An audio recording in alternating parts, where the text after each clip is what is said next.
project began around the year 2000 when we learned that the financial legacy left to us by George and Mary Rockwell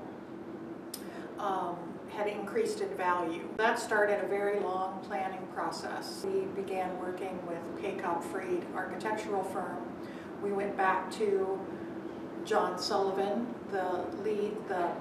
one of the lead designers of our building when it was built and designed by IMPay, and asked him and his team to think about a new plan for the Asian art galleries and also for an expansion of the museum.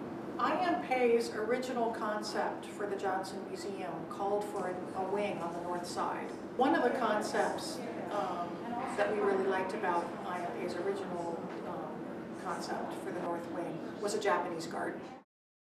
This is the Rebecca Q. and James C. Morgan garden. It's a Japanese garden design done by Mark Keene, who did his landscape architecture degree at Cornell and then spent 18 years living in Kyoto, learning about Japanese garden design and practicing Japanese garden design. And the garden illustrates a traditional Chinese story of the three laughers of the Tiger Glen. The parable of the story is really that when people of different belief systems connect on a human level, they can overcome their differences.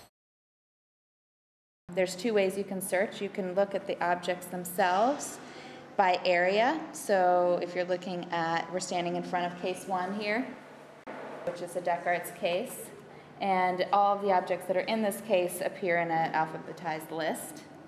So if you see something that you want to learn more about, just by scrolling through here, you can pick it out. You'll have 10 iPods that people can check out in this room, and then if people want to, eventually they can download it for free onto their own iPod Touch or iPhone.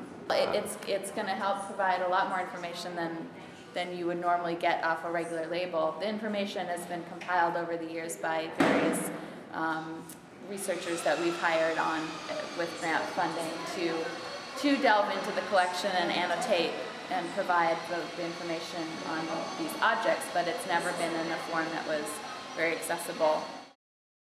The new wing really, for visitors, should feel like just an extension of the Johnson Museum building and a kind of completion of the building.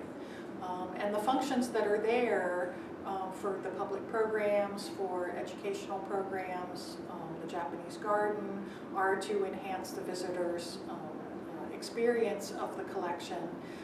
And then the chance to see many more works of art from the Johnson Museum's collection in galleries throughout the building was really one of the main purposes of expanding the museum.